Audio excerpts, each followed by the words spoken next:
Donc, on s'est arrêté dans une application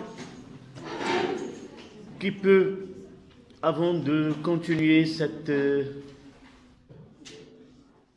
exercice d'application, nous rappeler ce que nous devons connaître à propos de dipôle RL.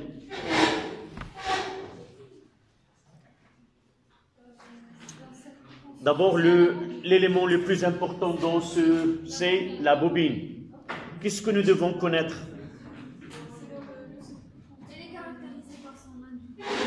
Elle a deux effets. Elle a un effet que présente la plupart des dipôles, c'est le côté ohmique, c'est-à-dire il a une résistance au passage de courant électrique, mais en réalité, une bobine n'est pas faite pour résister. Pour le mettre, s'il vous plaît. Allez, tu prends ton cahier et tu l'ouvres. J'ai dit que la bobine n'est pas faite pour provoquer une résistance dans un circuit. Il y a un dipôle qui jouera ce rôle-là, c'est le conducteur ohmique. Donc, généralement, une bobine, elle est introduite dans un circuit de telle façon à jouer le rôle du côté inductif. C'est le côté inductif qui est le plus important pour une bobine. Et par la suite, la plupart des bobines, ils ont une résistance qui est très faible pour faire apparaître cet effet qui est inductif et ce grandeur physique qu'on appelle l'inductance ou le coefficient d'auto-inductance L qui est le plus important. Donc ce que nous devons connaître, le schéma universel ou la convention avec laquelle on représente une bobine. En voyant ce symbole-là, ça signifie une bobine, quelle que soit la langue avec laquelle on l'étudie. Généralement, soit qu'on note L, si la résistance elle est négligeable, soit d'une façon générale qu'on la note de cette façon-là. Aussi, il faut connaître la convention récepteur. Si le sens conventionnel du courant est de ce côté-là, donc la tension UB, donc il faut voir qu'on utilise UB est égal à RI plus LDI sur D. Et là, on présente les deux aspects de cette bobine. L'aspect comme un dipôle ohmique de résistance petit r et le plus important, cet aspect inductif ou l'auto-induction que présente la bobine. Généralement, on utilise la notation UL lorsque la résistance est négligeable. On la note, c'est LDI sur D. À savoir aussi que cet effet d'induction n'est observable ou détectable ou que si il y a une variation du courant électrique, c'est-à-dire uniquement se présente dans le régime transitoire. Mais dans le régime permanent, on aura uniquement la bobine se comportera comme un dipôle ohmique de résistance petit r. D'accord? On va voir par la suite le rôle de ce dipôle RL comme RC. Ce sont ce qu'on appelle des filtres. On va voir par la suite qu'on peut sélectionner ou faire passer des ondes ou des signaux électriques et faire disparaître certains signaux. C'est ce qu'on appelle un filtre. C'est filtrer, se faire passer certains signaux et ne pas ou affaiblir certains signaux par la suite. On le verra dans les leçons qui viennent. Ça, c'est la première des choses. La deuxième, c'est que notre cours nous permet de déterminer cette grandeur L, soit par la méthode que nous venons de voir sur cette application, c'est-à-dire on utilise un circuit électrique où il y a un générateur de basse fréquence qui donne une tension qui est triangulaire et on essaie de visualiser la tension au bornes d'un dipôle ohmique et la tension au bornes de cette bobine qui a une résistance qui est négligeable. Et nous avons schématisé cette visualisation de courbes, une qui est triangulaire et l'autre qui est en créneau, c'est-à-dire rectangulaire, ces deux courbes nous donnent la relation entre cette tension UL en fonction de courant électrique. Donc on est arrêté dans cette application à l'élaboration de la relation qui lie UB avec UR. Et avant cela, je refais ce schéma afin de... c'est plus important de schématiser les tensions qu'on visualise et donner la relation entre ces tensions qu'on visualise avec les tensions usuelles que nous utilisons avec UR, UB et ainsi de suite. D'accord? Nous avons... la bobine était où? Voilà le schéma.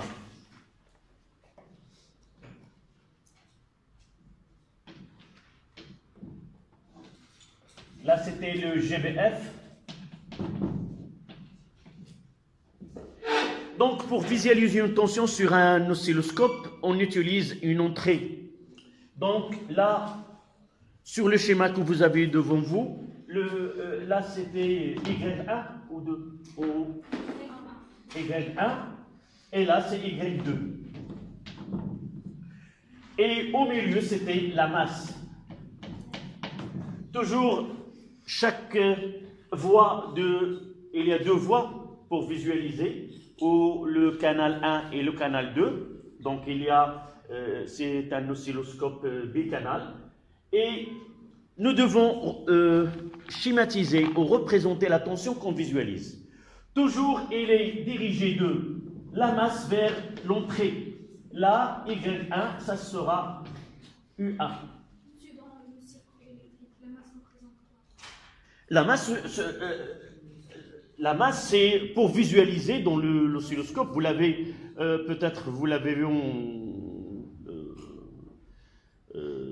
en tronc commun. Non, vous avez étudié l'oscilloscope et visualisé des tensions variables avec tension sinusoïdale, tension sûrement le prof en tronc commun dans le cours de le courant électrique et la tension électrique variable. Il a utilisé ce GBF. Si tu retournes à ton cahier s'il en reste, tu trouveras ces schémas.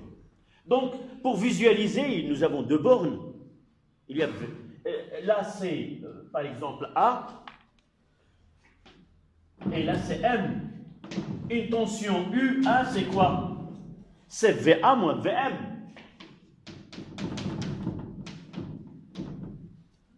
Donc, nous devons avoir deux bornes. Donc, pour visualiser. Mais pour le générateur, il y a une masse et la voie. La prochaine fois, je ramènerai soit le GBF et l'oscilloscope. Toujours, on utilise deux voies. On ne peut pas visualiser avec une seule borne. D'accord? Sauf s'il y a plusieurs, parce que la masse, elle est commune. Dans le générateur, on peut utiliser par exemple Y2, parce que les masses sont reliées entre eux. D'accord? Donc ici, ça n'a rien à voir avec la convention que nous avons dans le circuit. Toujours, s'il nous demande représenter la tension visualisée, toujours je prends une flèche qui part de la masse vers l'entrée Y. Et de l'autre côté, ça sera de la masse à la voie 2. Et puisque j'ai le chiffre 2, je mettrai U2. D'accord? Là, c'est une résistance. On aura besoin par la suite dans tous les exercices, même au baccalauréat, on demande de représenter les tensions qu'on visualise. D'accord? Donc, après ça, je dois utiliser une convention pour I.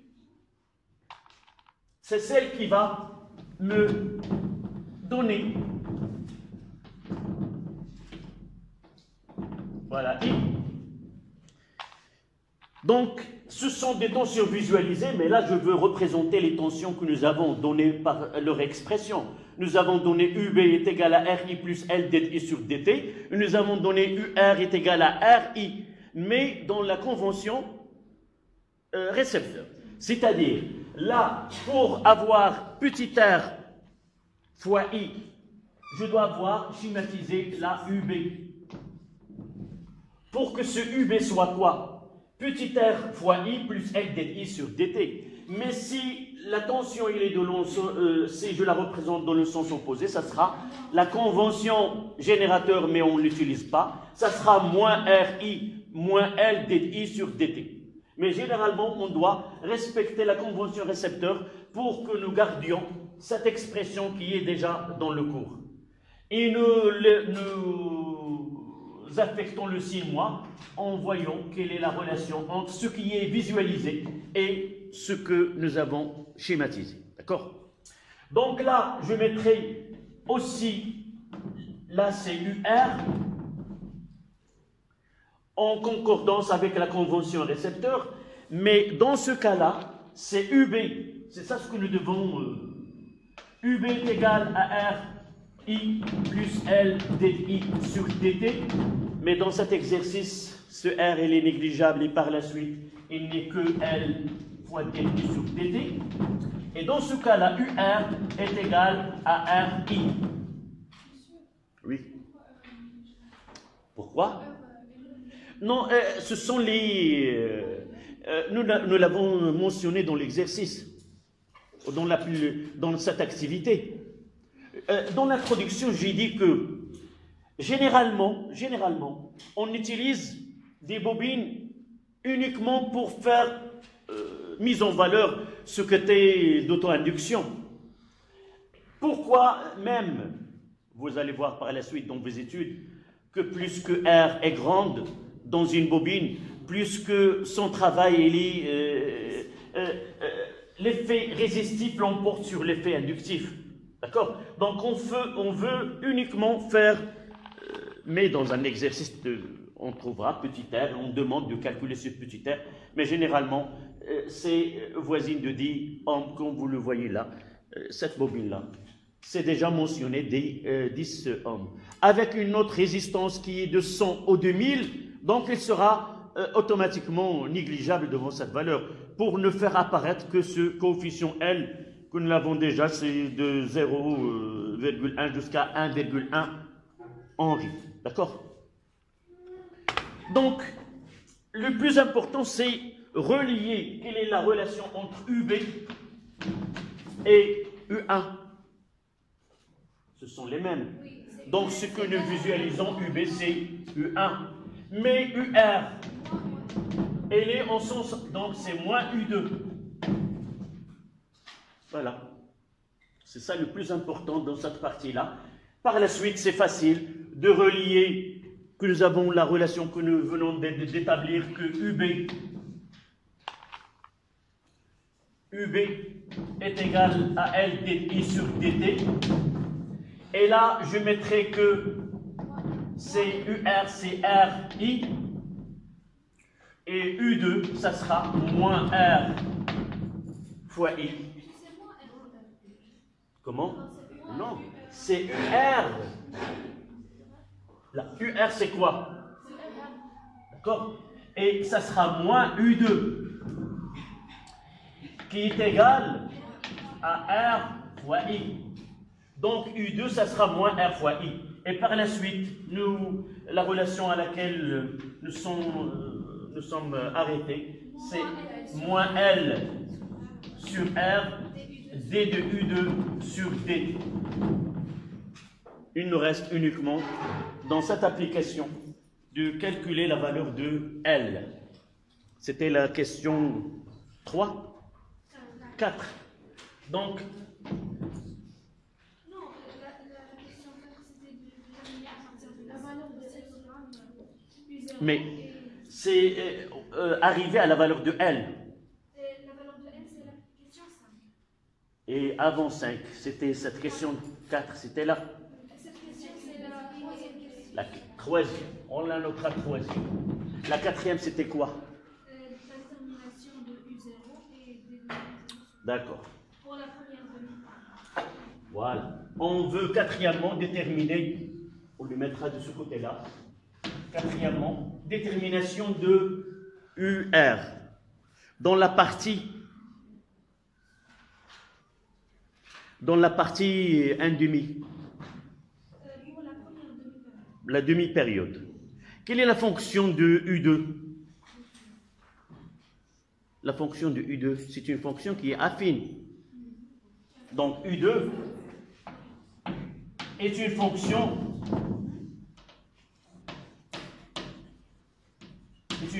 affine.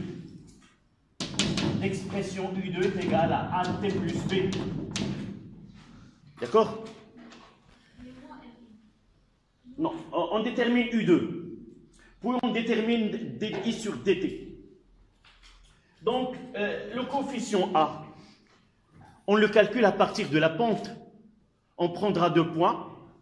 Ce A, je prendrai le point qui a une valeur maximale de combien?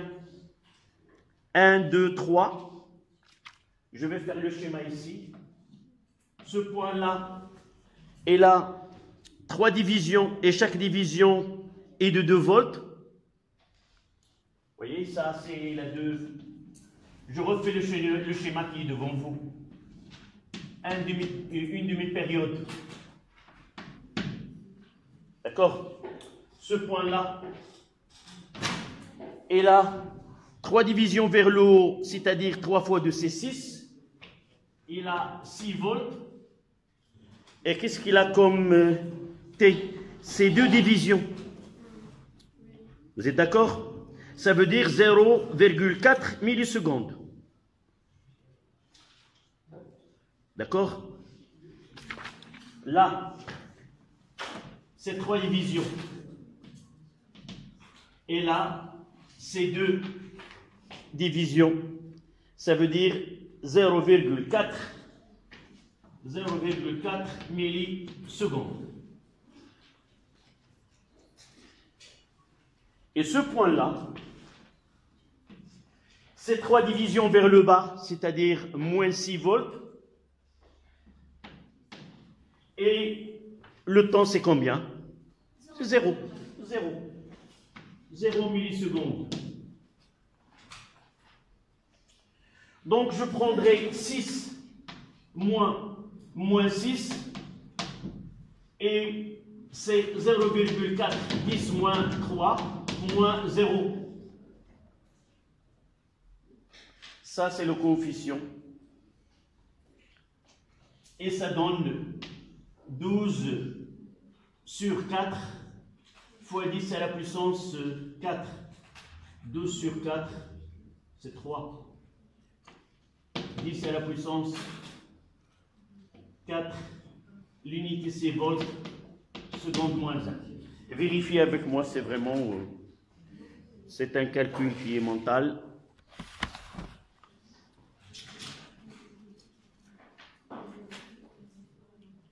D'accord, mademoiselle?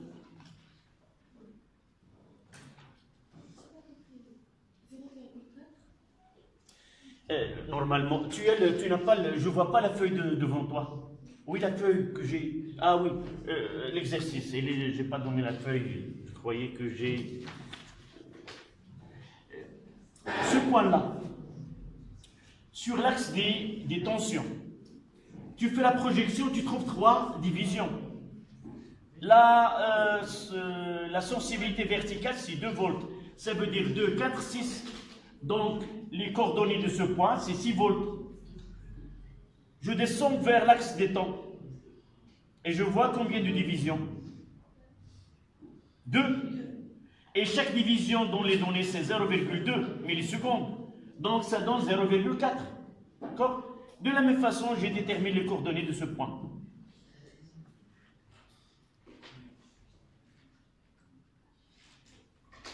Il ne me reste que B. Comment on l'appelle? Comment on détermine la valeur de B mathématiquement? Elle s'appelle quoi? C'est quoi? C'est l'ordonnée à l'origine. C'est-à-dire, lorsque t est égal à 0, on trouvera là. Donc, l'ordonnée à l'origine, c'est moins 6. Donc, B est égal à moins 6. Et je noterai là B. Donc, finalement, l'expression de U2 de T est égale à 3 fois 10 à la puissance 4 T moins 6. Et l'unité, c'est le volt.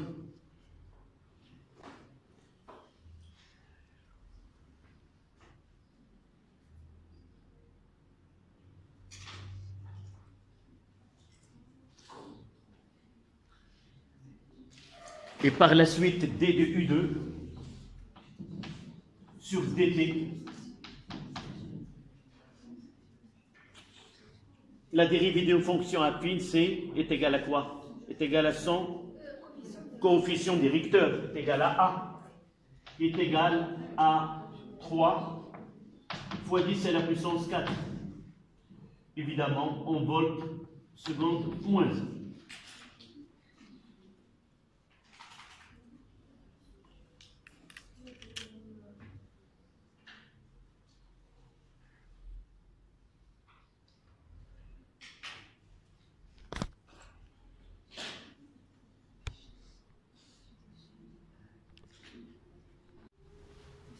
Oui.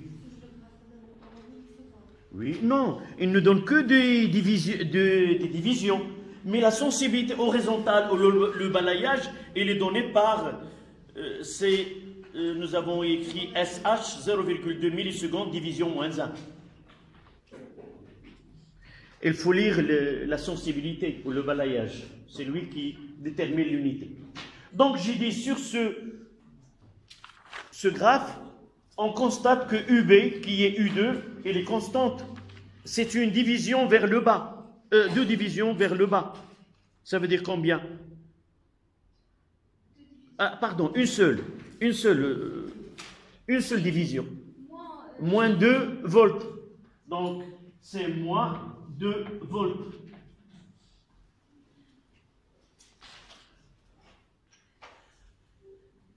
C'est moins 2 volts.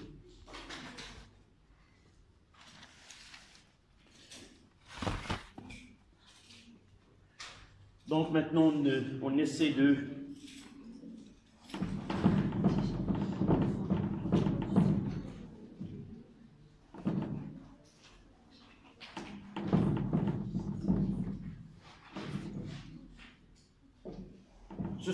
C'est la question 4. Et la question 5, c'était de déterminer la valeur de L.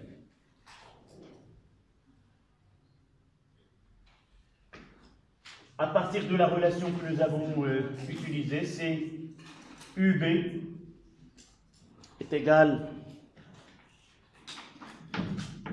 moins L sur R d de U2 sur dt.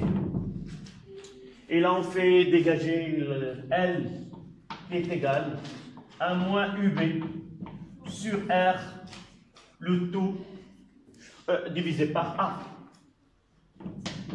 Nous l'avons déjà donné petit a, avec petit a est égal à d de U2 sur dt. Donc, application numérique. L est égal à moins avec le moins 2 sur R a été donné, c'est 1,5 kilo-ohm, c'est-à-dire 1,5 10 à la puissance 3.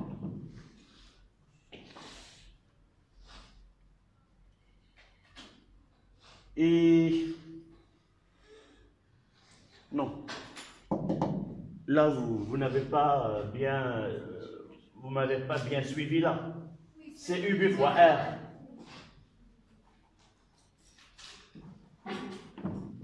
C'est L est égal à UB fois R, le tout sur A, avec le moins. D'accord? Là, c'est la bonne expression. Ça sera moins 2, 1,5 10 à la puissance 3 sur 3 10 à la puissance 4.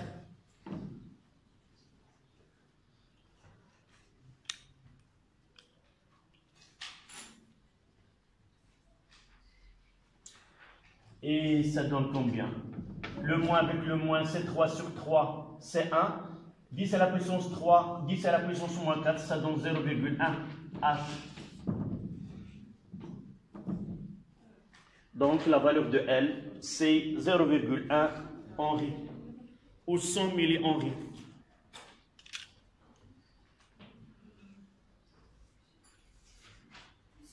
Oui.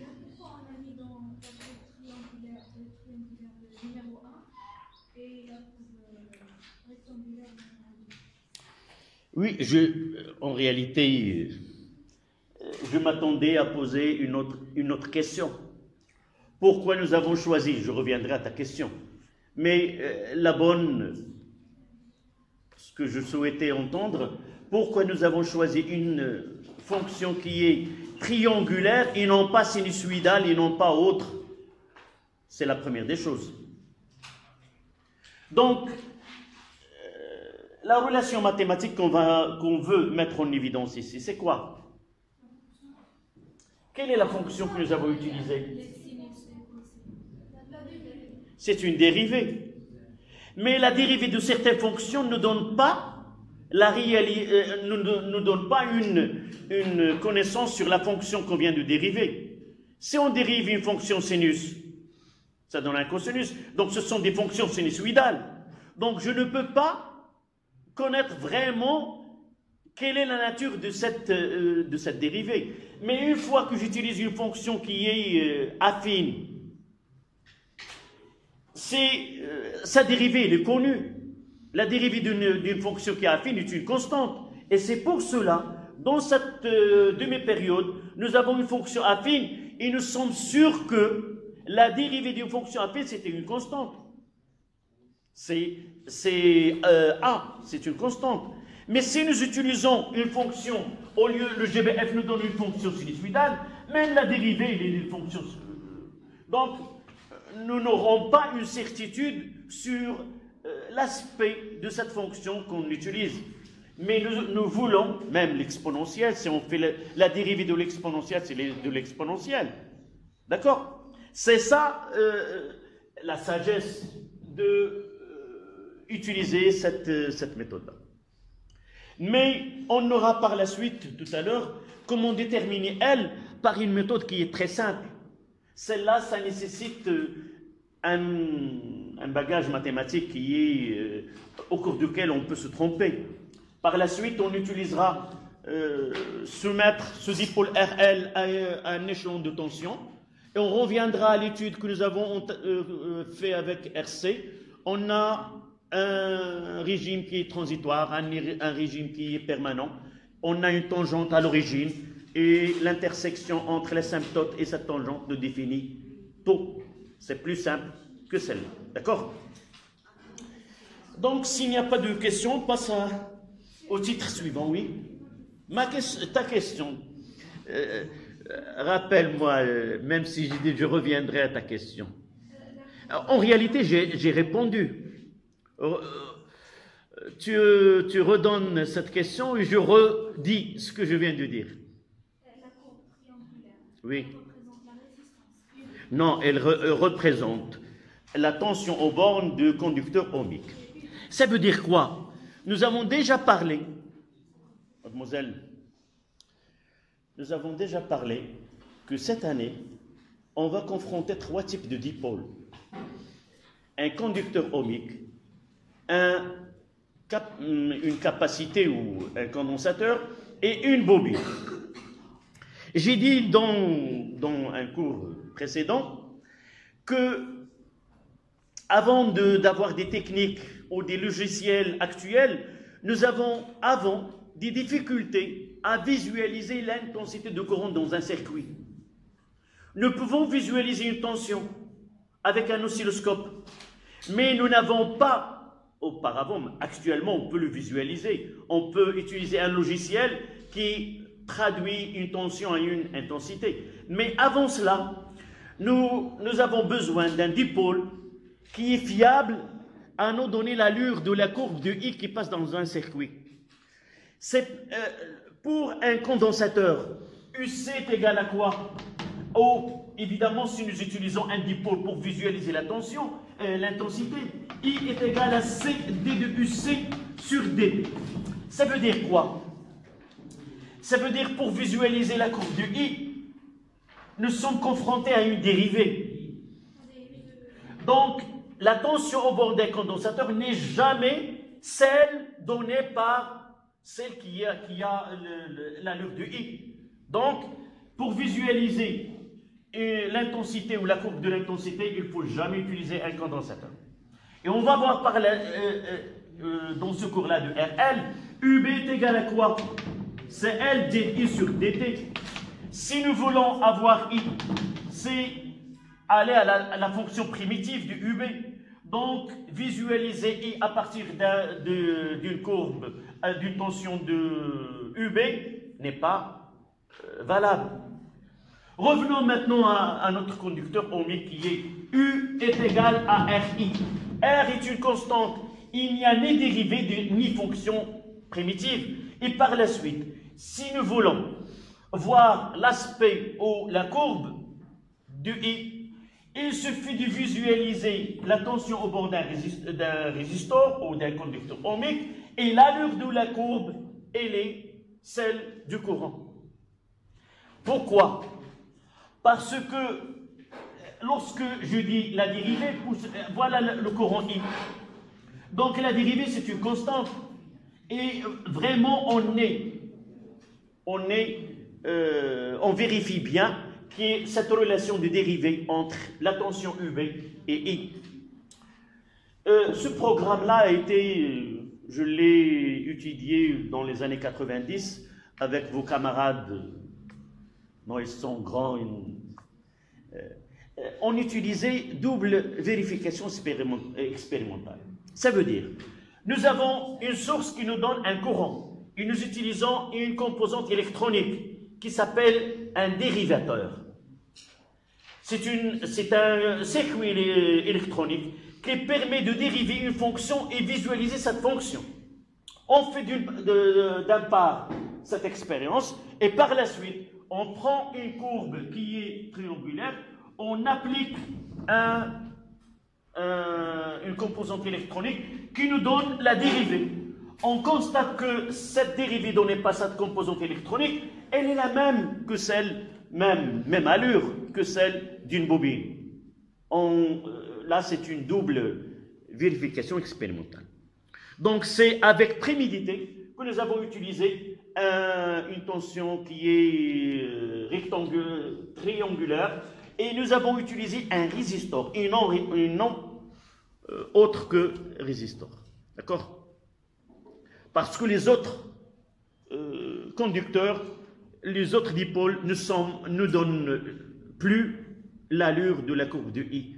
On ne peut pas comparer UB avec un dipôle qui ne nous donne pas l'allure-là. D'accord?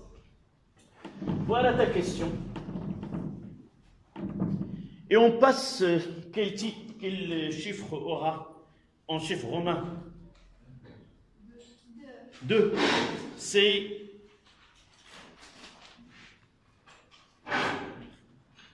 le titre, ça sera réponse d'un dipôle RL de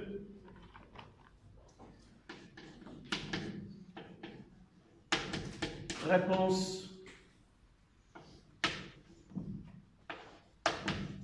d'un dipôle RL à un échelon de tension.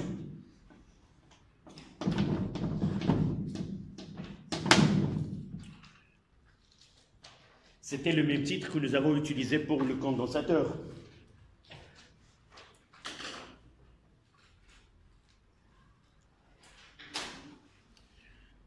On peut remplacer ce titre par un autre titre qui est plus simple, plus familier à ce que nous avons fait avant. Pour le condensateur, nous avons utilisé une autre expression. C'est quoi? Au lieu d'écrire réponse d'un dipôle RC à un échelon de tension, nous avons écrit quoi? Tout simplement, charge et décharge d'un condensateur. Tout simplement. Et là, si nous voulons remplacer ce titre par un qui est facile à comprendre par les paragraphes, c'est établissement et rupture du courant dans un circuit RL. Établir le courant et rupture du courant. Charge et décharge. D'accord? Ça, c'est le nom officiel, un peu diplomatique. c'est pas familier. Donc, 2A.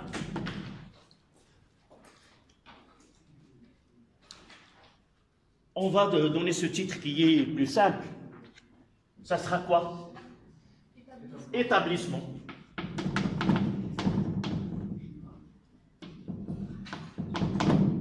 Du courant électrique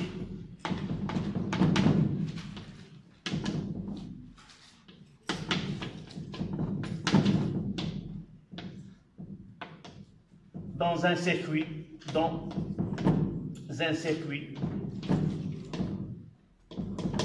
RL.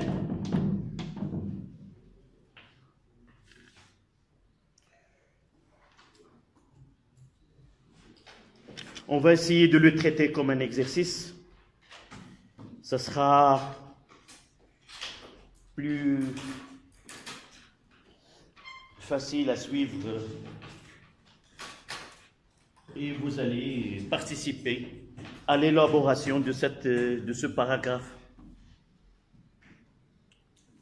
Donc voilà le circuit qu'on va utiliser.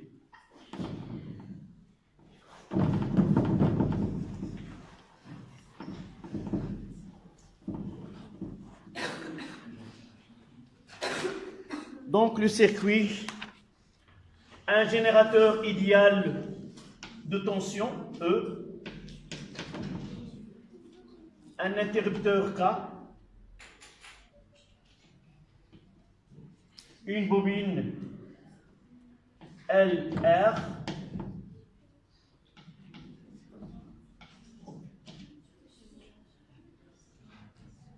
un résistor de résistance R, là une masse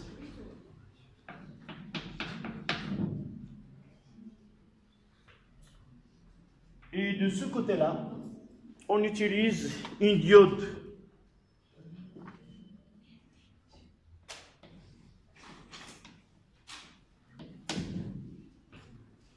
Une diode idéale. Sa tension de seuil est presque voisine à 0, 0,1, 0,2, 0,4, qui sera négligeable. Et là, on mettra la voie Y. Nous utilisons qu'une seule voie. Donc, ce n'est pas la peine de mettre Y1.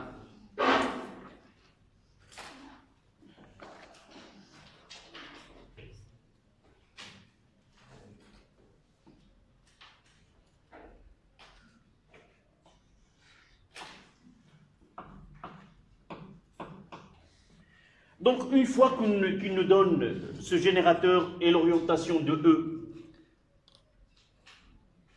est-ce que ils sont obligés de nous donner I, ou il est connu par... Oui? Il est connu par E. Ça veut dire que c'est un générateur, et I, il a le même sens, c'est la convention générateur. D'accord?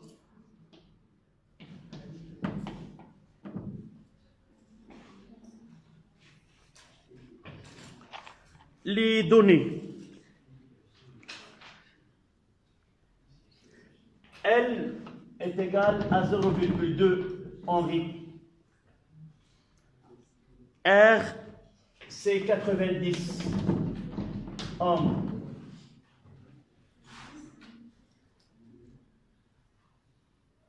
Une diode, un oscilloscope à mémoire, on parlera par la suite, établissement de l'équation différentielle. Donc, à t est égal à 0.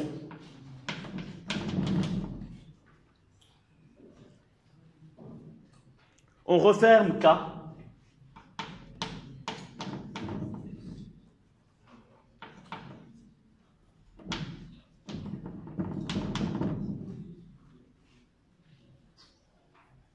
L'interrupteur K.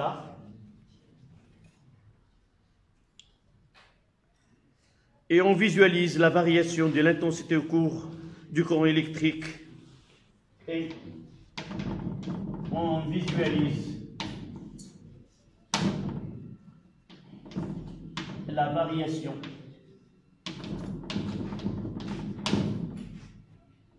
du courant électrique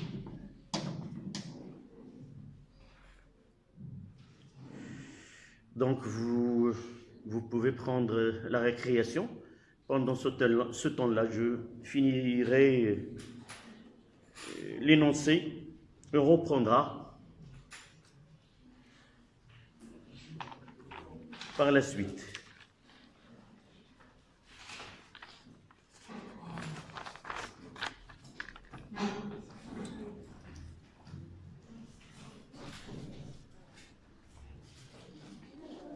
Voir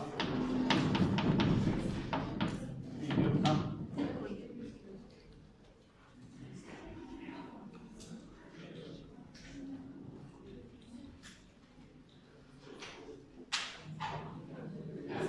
Premièrement,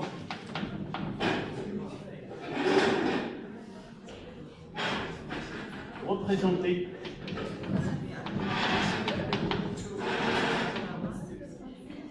sur le schéma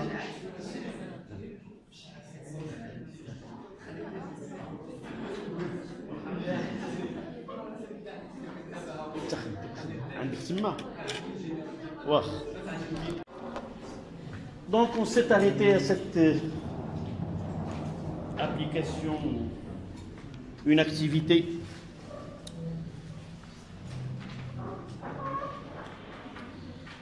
donc représentée sur le schéma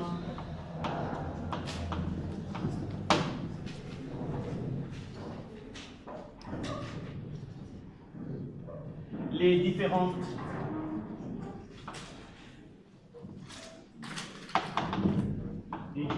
tensions, évidemment en convention récepteur. Jamais il ne demande de représenter les tensions aux bornes des dipôles en convention générateur. Tout simplement UB et UR.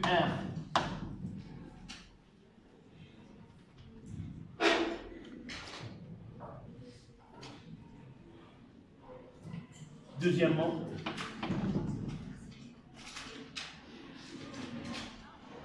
nommer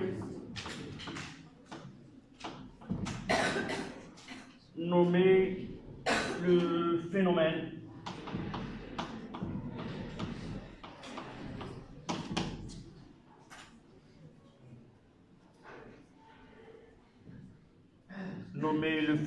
puis indiquer le régime transitoire et le régime permanent.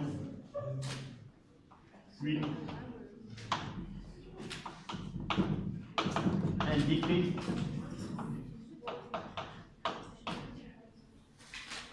le régime permanent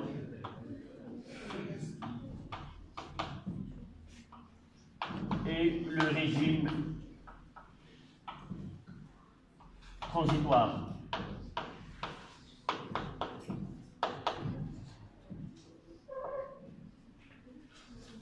Le régime transitoire. Sur la courbe,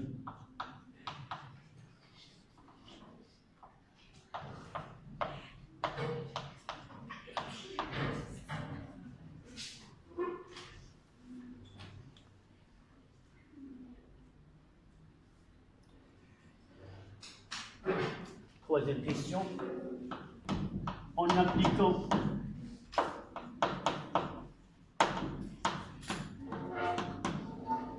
la loi d'additivité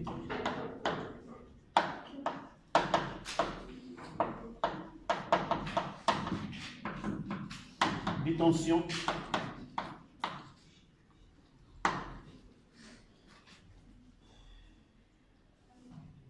établir l'équation différentielle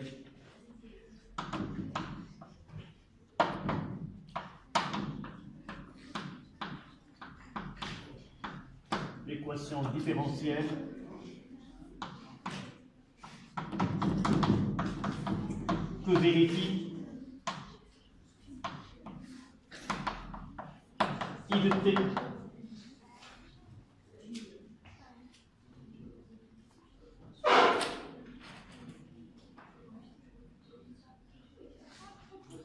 quatrièmement, trouver I indice P, c'est l'intensité de courant en régime permanent.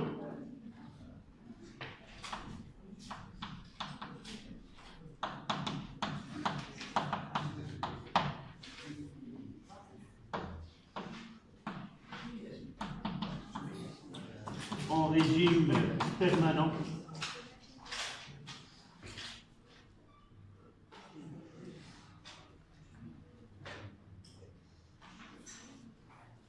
Dernière question.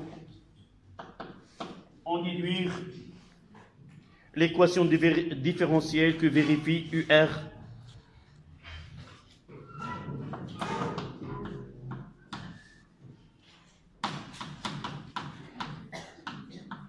L'équation différentielle que vérifie UR de T.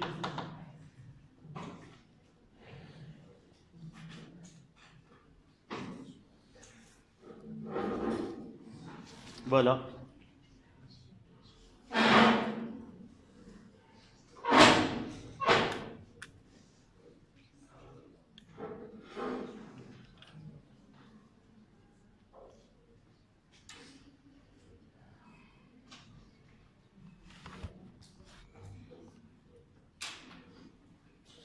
Oui.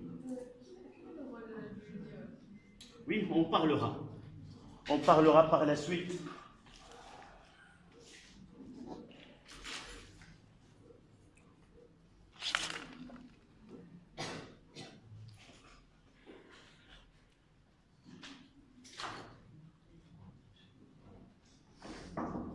Oui.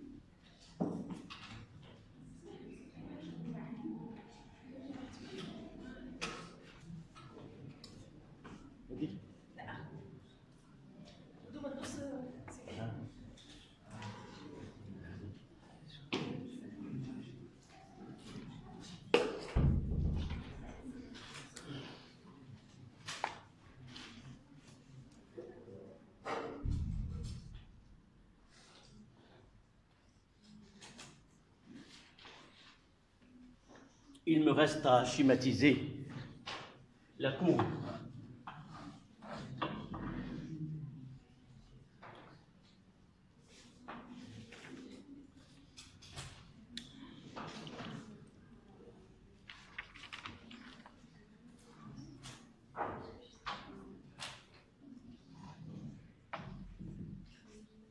Là, c'est le temps en millisecondes.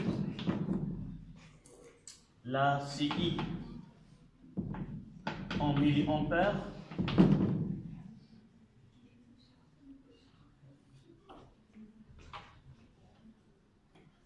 Là, c'est IP